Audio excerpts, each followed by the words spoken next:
हिंदुस्तान की पॉलिसी है दोस्ती की, उसकी जंग की पॉलिसीज नहीं है। आप पिछले 20, 30, 40 सालों में निकाल के देखें कि हिंदुस्तान ने कितने मुल्कों के साथ जंग लड़ी है या कितने मुल्कों को ब्लैकमेल किया है। देखें, तरक्की जो मुल्क करते हैं उनकी कामयाबी ये होती है कि वो जंगों की तरफ नहीं जाते, वो अपने मुल्क को जो है ना बिजनेस की तरफ लेके आते हैं, अपने मुल्क में इंडस्ट्रीज लेके आते हैं, अपने मुल्क में कारोबार लेके आते हैं, अपने मुल्क में इन्वेस्टर जो हैं उन्हें फ़ायदा देते हैं वो लोग। लेकिन हम लोग जो है ना सिर्फ जंगी सामान इकट्ठा करने पर अपना टाइम ज़ाया करते हैं, सिर्फ जंग के लिए हम कोशिश कर रहे होते हैं। हम लोग ये कोशिश नहीं करते। ये पिलकती हुई आवाम, ये महंगे बिजली के बिल, सब लोग एक तरह के नहीं हैं, डिफरेंट है हर जगह पे, लेकिन जो है उसकी वजह से सारे ज़ाहिर है पाकिस्तानी बदनाम हो जाते हैं। देखिए, मेजॉरिटी तो वो पाकिस्तानियों को ही पकड़ते हैं गलत काम करते हुए। मतलब क्या है, हम लोग इतने बदनाम क्यों है हर जगह? हम मुस्लिम्स हैं, इस वजह से भी वो ये इशू भी है ज्यादा। तो पूरी दुनिया में है, लेकिन वो बदनाम नहीं है, बदनाम हम पाकिस्तानी हैं। इंडियंस भी बहुत सी गलत मुलविस हैं हरकतों में। कोई वीजा बैन नहीं है, हमारे लिए बैन है। तो पाकिस्तानियों के जो है ना उनसे बहुत ज्यादा लोग डरते हैं इस वजह से। हाँ जी, की तरफ नरेंद्र मोदी हैं, जिन्होंने भारत को आज वो बना रखा है जिसका एक ही डायलॉग है, फ्लावर समझा क्या, फायर है। आज का अपना भारत फायर है बॉस। और राहुल गांधी जैसे लोगों को यह नहीं समझ आता तो यह उनका दुर्भाग्य है, इस देश का नहीं। जिस देश ने सिर्फ एक सरनेम लगा लेने भर से उनके पूरे खानदान को न जाने क्या क्या नहीं दिया, आज वही लोग इस देश की रॉकेट बनी इकोनॉमी को डेड बताने वालों के साथ खड़े होकर ताली बजा रहे हैं। उनको नहीं दिख रहा है कि ये ट्रंप जो है वो देश के साथ खिलाफ बोल रहा है। गजब है बॉस। बाजी भारत मारता हुआ दिखाई दिया। जी आपने बिल्कुल सही कहा। और देखिए, सबसे बड़ी बात जो है उसके बीच में यूएनओ के बीच में आप देखिए कि हिंदुस्तान की तरफ से डॉक्टर जयशंकर ने बयान किया, ख़ताब किया। पाकिस्तान की तरफ से जो है हमारे मियां मोहम्मद शहबाज शरीफ साहब जो पीएम हैं उन्होंने ख़ताब किया। लेकिन मैडम, ये दोनों खिताबों को अगर आप देखते हैं, पाकिस्तान की तरफ से पहले ख़ताब किया गया, हिंदुस्तान की तरफ से 1 या 2 दिन बाद ख़ताब किया गया। तो पाकिस्तान ने उसमें सबसे बड़ा टारगेट किया हिंदुस्तान को, हिंदुस्तान के प्राइम मिनिस्टर को, हिंदुस्तान साइड कश्मीर को बड़ा टारगेट किया उस चीज़ को। अगर आप उस टाइम की लिमिट देखते हैं कि कितनी देर का वो खिताब हुआ है, तो उसमें ज़्यादातर टाइम जो है वो हिंदुस्तान और कश्मीर का नाम लिया गया। इवन के मेरे ख्याल से 20 बार से ज़्यादा जो है ना हिंदुस्तान का या कश्मीर का नाम लिया गया उसके बीच में। मैं बात ये करना चाह रहा हूँ कि उस जगह पे पाकिस्तान के प्राइम मिनिस्टर अगर ये बात करते कि हमें हिंदुस्तान से तल्लुकात बेहतर करने हैं, अगर हमने हिंदुस्तान से दोस्ती करनी है, दोनों मुल्कों को साथ चलना है, जिस तरह ये दो मुल्क पहले इकट्ठे होते थे, इकट्ठे रहते थे, तो काश ऐसी बात हमारे प्राइम मिनिस्टर से करते, क्योंकि सेकंड टर्म जो है वो हिंदुस्तान का था। अगर दोस्ती की बात करते हैं तो फंड कहाँ से आते हैं? तो सेकंड टर्म की बात आपको बता रहा हूँ। सेकंड टर्म में जब डॉक्टर जयशंकर ने बयान किया, देखिए अगर पाकिस्तान के प्राइम मिनिस्टर उस जगह पे हिंदुस्तान का नाम ना लेते या कश्मीर का नाम ना लेते, तो मुझे नहीं लगता कि डॉक्टर जयशंकर उधर खड़े होकर पाकिस्तान का नाम भी लेते या पाकिस्तान को तनकीद करते या पाकिस्तान को दहशतगर्द कहते। तो उन्होंने भी नहीं करना था, क्योंकि पाकिस्तान ने कश्मीर को बहुत ज़्यादा उठाया, तो उन्होंने भी उठाया। पाकिस्तान डेफिनेटली सी बात है कश्मीर का मुद्दा इसलिए सामने रखते हैं क्योंकि IMF हमें फंड नहीं देता। जब कश्मीर की बात आती है तो पैसे ऑटोमेटिकली कह लेंगे पाकिस्तान के पास आना शुरू हो जाते हैं। लेकिन वहाँ पर एक और चीज़ भी इंपॉर्टेंट देखने को मिली है। अगर इसराइल, लबनान और गजा का मुद्दा उठाया जाए तो इंडिया बहुत अच्छे तरीके से सपोर्ट कर रहा है। एंड UN की तरफ से भारतीय आर्मी जो फौज है वो 600 कह लें कि जिनके ट्रूप्स हैं वहाँ पर तैनात कर दिए गए हैं एज अ पीस मेकर, अमन के तौर पर। क्या कहना चाहते हैं कि इतनी ज़्यादा इंपॉर्टेंस UN इंडिया को दे रहा है? देखिए, इंडिया को UN ही नहीं दे रहा, पूरी दुनिया इंपॉर्टेंट देता है और उन्हें देना पड़ेगा, उनकी मजबूरी है, दुनिया की चाहती है। देखिए, एलन मस्क जो है उनकी टेस्ला, वो भी हिंदुस्तान में अब उनकी फैक्ट्री आ रही है, हिंदुस्तान में उनकी कारें बनेंगी जो बिजली से कारें चलेंगी। इसी तरह आईफोन हिंदुस्तान में बनता है, दुनिया की टॉप की इंडस्ट्रीज हिंदुस्तान में आ चुकी हुई हैं। IT जो है, चाइना को पता है अगर दुनिया में कोई उसे बीट कर सकता है तो वो सिर्फ हिंदुस्तान है, उसके अलावा कोई कंट्री नहीं है। चाइना भी घुटने टेक चुका हुआ है हिंदुस्तान के आगे। आपको याद होगा लद्दाख में कितना बड़ा मामला चल रहा है हिंदुस्तान का, और चाइना कितनी जंग का मामला है, कितनी जगह का मसला है। तो उस जगह पे भी हिंदुस्तान अपने घुटने टेकता हुआ नजर आ रहा है और हिंदुस्तान के साथ वो जो है ना चाइना घुटने टेकता हुआ नजर आ रहा है हिंदुस्तान के साथ दोस्ती करने के लिए।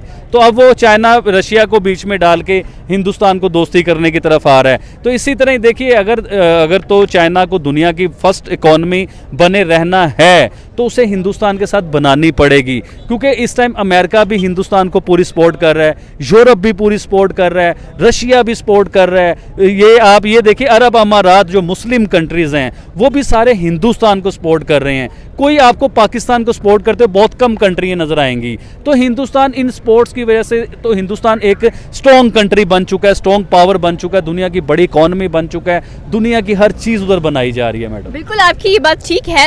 अगला सवाल मैं आपसे ये करूंगी, क्या लगता है आपको कि जिस तरह से भारत है वो फलस्तीन को भी सपोर्ट करता है, वो इसराइल को भी सपोर्ट करता है, तो ये जो स्पोर्ट्समैनशिप का एक हमें नजर आ रहा है जज्बा, ये कहाँ तक लेकर जाएगा भारत? क्योंकि भारत डिप्लोमेटिक वेज बहुत अच्छे बनाता है अपने। एक्चुअली भारत की ना कुछ पॉलिसीज हैं जो जिन्हें कहा जाता है बड़ी आउटस्टैंडिंग किस्म की पॉलिसीज हैं। देखिए, मैं आपको इसराइल की बात पे बाद में लेके आता हूँ। ईरान की तरफ, ईरान के लिए भी अमेरिका ने आंखें दिखाई हिंदुस्तान को कि आप ईरान के साथ ट्रेड ना कीजिए, उससे कोई मुआहदे ना कीजिए, उससे तेल ना लें। तो हिंदुस्तान ने उनसे तेल भी लेके दिखाया, उनसे ट्रेड भी करके दिखाया।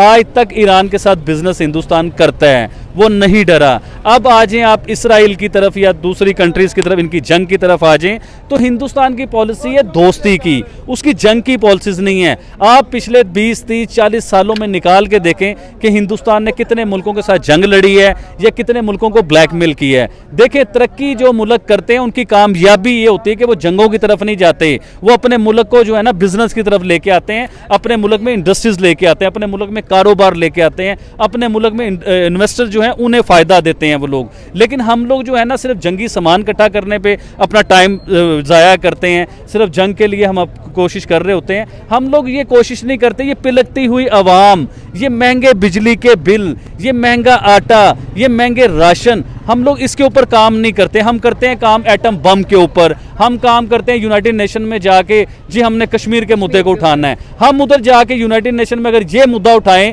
पूरी दुनिया के 200-250 से ज़्यादा मुल्क के वज़ीर आज़म उन जगहों पे मौजूद हैं, तो उधर जाके हम अगर ये मुद्दा उठाएं कि पाकिस्तान में बिजली की शॉर्टेज है, पाकिस्तान में आटे की शॉर्टेज है, पाकिस्तान तरक्की नहीं कर पा रहा है, पाकिस्तान इकोनॉमी वाइज ज़मीन पे आ चुका हुआ है, हम उधर जाके कश्मीर की बात करते हैं। हिंदुस्तान उधर जाके बात करता है इकोनॉमी की बात करता है, हिंदुस्तान उधर जाके बात करता है चांद पे जाने की बातें करता है, हिंदुस्तान उधर खड़ा होकर बात करता है आईटी की बात करता है, हिंदुस्तान बात करता है हमने अपने लोगों को कहां से कहां पहुंचा दिया, हिंदुस्तान ये बात करता है। हिंदुस्तान बात ये करता है कि हम 5वीं बड़ी इकोनॉमी है, हमने 3री बड़ी इकोनॉमी कैसे बनना है, वो यूनाइटेड नेशन में जाके ये बात करता है। हमारे ज़हन में आप पिछले 5-6 टूर आप पाकिस्तान के निकालें यूनाइटेड नेशन के, जो हमारे वज़ीर आज़म यूनाइटेड नेशन में गए उन्होंने क्या किया, चाहे वो इमरान खान हो, चाहे वो नवाज शरीफ हो, चाहे वो शहबाज शरीफ हो, चाहे वो शाहिद खाकान अब्बासी हो, कोई भी वज़ीर आज़म आप निकाल के देख लीजिए, उन्होंने यूनाइटेड नेशन में जाके सिर्फ कश्मीर का ही रोना रोया है। देखिए, कश्मीरियों से मोहब्बत हमें भी है,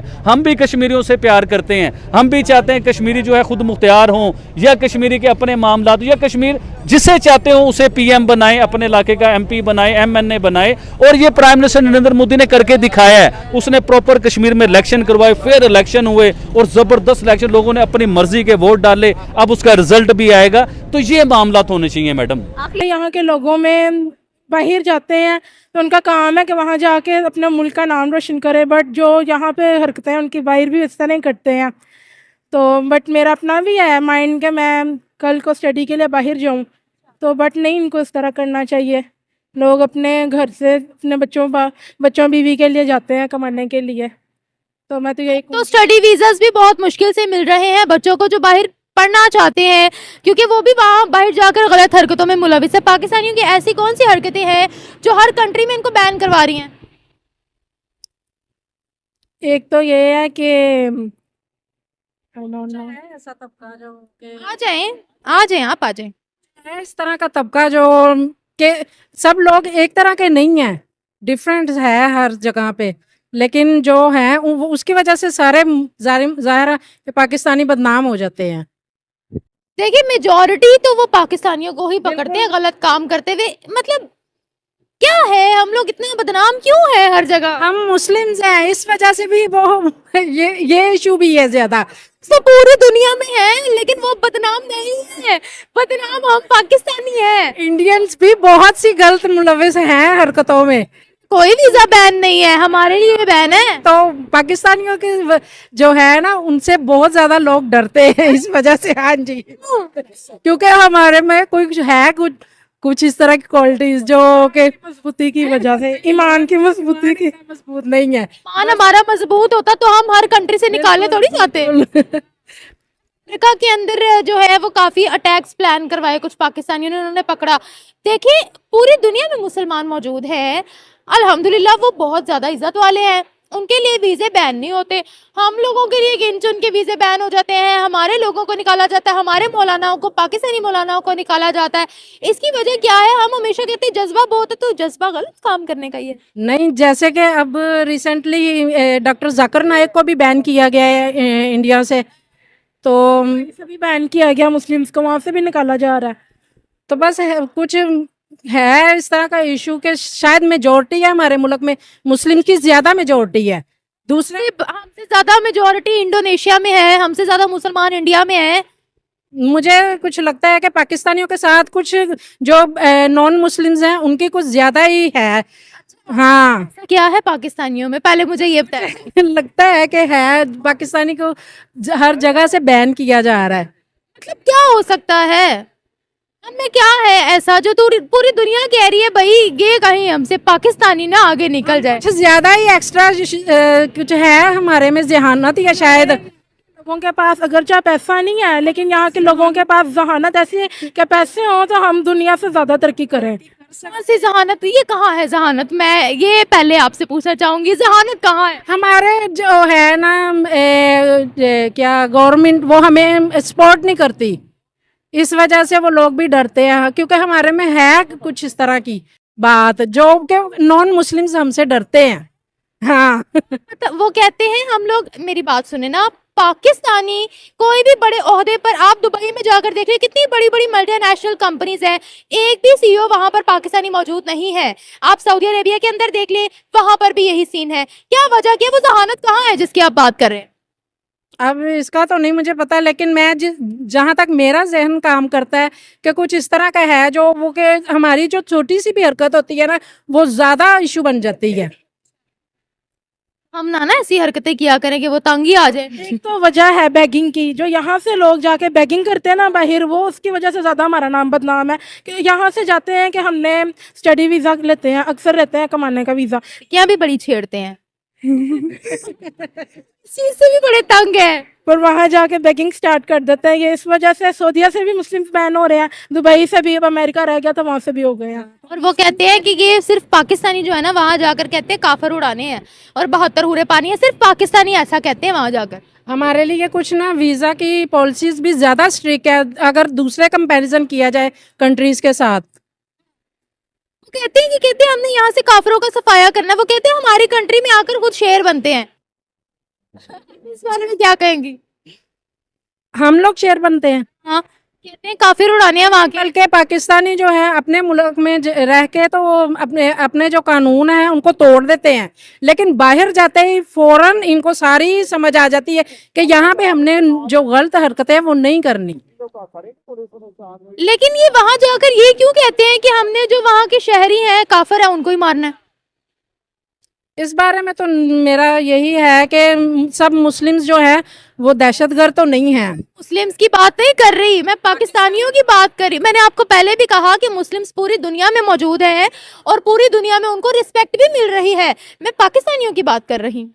पाकिस्तानियों का बस है कुछ के वैसे नहीं होना चाहिए बैन, क्योंकि अगर हमारी पॉलिसीज जो हैं उनके लिए खुली हैं तो उन्हें भी हमारे लिए खुले हाथ से हमारा भी करना चाहिए।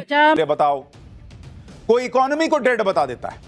जब ये लोग ऑपरेशन सिंदूर पर सवाल उठाकर पास नहीं हो पाए, फेल हो गए, और नरेंद्र मोदी ने इनके सारे नैरेटिव ध्वस्त कर दिए, तो ये लोग इकोनॉमी की बात करने लगे। कहने लगे हैं कि भारत की अर्थव्यवस्था को मोदी ने डुबा दिया, और डुबा दिया ही नहीं, राहुल गांधी ने तो कह दिया कि भारत की इकोनॉमी मर गई है, मोदी ने मार दिया इकोनॉमी को। इंडी गठबंधन यह कहने लगा कि बुरे दिनों की शुरुआत हो गई है बॉस। मतलब पूरा माहौल अब यह बना दिया गया कि मोदी ने तो सब बर्बाद कर दिया। आपको भी लगेगा कि क्या कोई ऐसी रिपोर्ट आ गई है जिसके दम पर इंडी गठबंधन ऐसा माहौल बना रहा है, लेकिन नहीं बॉस। इंडी गठबंधन और राहुल गांधी उछलने लगे हैं अमेरिकी राष्ट्रपति डोनाल्ड ट्रंप की बेसिर पैर की बातों से। वो डोनाल्ड ट्रंप जिन पर उम्र हावी हो गई है या कुछ और हुआ है, कोई दवा रिएक्ट कर गई है, पता नहीं भगवान जाने क्या हुआ है, लेकिन उनके मूड का आजकल कोई ठिकाना नहीं, मूड स्विंग होता रहता है ऐसा लगता है। वो डोनाल्ड ट्रंप जो खुद नहीं जानते कि वो क्या कह रहे हैं, क्या कर रहे हैं, उनकी बातों पर इंडी गठबंधन को इतना एतबार हो गया है कि ट्रंप पर भरोसा करके कभी नरेंद्र सरेंडर कहते हैं, कभी इकोनॉमी को डेड बताते हैं। इसलिए जैसे ही पीएम मोदी ने ट्रंप को संसद में एक्सपोज किया और भन्नाए ट्रंप ने 25% टैरिफ लगाने की घोषणा की, राहुल गांधी और इकोसिस्टम इसी में उछलने लगे थे कि ट्रंप ने कह दिया कि भारत की इकोनॉमी मर गई, इंडियाज इकोनॉमी इज डेड। ये सुनते तो इंडी गठबंधन के विरोध को नए पर लग गए। इंडी गठबंधन ने मानो एक शोक सभा बुला ली और ट्रंप की बातों का सपोर्ट कर दिया। लेकिन ये लोग भूल गए कि पहले ऑपरेशन सिंदूर पर सवाल उठाकर ये ऑलरेडी देश की जनता की नजरों में गिर चुके हैं और अब ट्रंप का हथियार बनकर अपने पैर पर कुल्हाड़ी मार रहे हैं। दूसरी तरफ नरेंद्र मोदी हैं, जिन्होंने भारत को आज वो बना रखा है जिसका एक ही डायलॉग है, फ्लावर समझा क्या, फायर है। आज का अपना भारत फायर है बॉस। और राहुल गांधी जैसे लोगों को यह नहीं समझ आता तो यह उनका दुर्भाग्य है, इस देश का नहीं। जिस देश ने सिर्फ एक सरनेम लगा लेने भर से उनके पूरे खानदान को न जाने क्या क्या नहीं दिया, आज वही लोग इस देश की रॉकेट बनी इकोनॉमी को डेड बताने वालों के साथ खड़े होकर ताली बजा रहे हैं। उनको नहीं दिख रहा है कि ये ट्रंप जो है वो देश के साथ खिलाफ बोल रहा है। गजब है बॉस। लेकिन मोदी कैसे ट्रंप की दोस्ती को भारत के हितों के बीच नहीं आने दे रहे? क्यों ट्रंप भन्नाए बैठे हैं? आगे क्या होगा? क्या भारत में महंगाई बढ़ेगी, नौकरियां जाएंगी, या मोदी ट्रंप के अमेरिका का बुखार छुड़ा देंगे?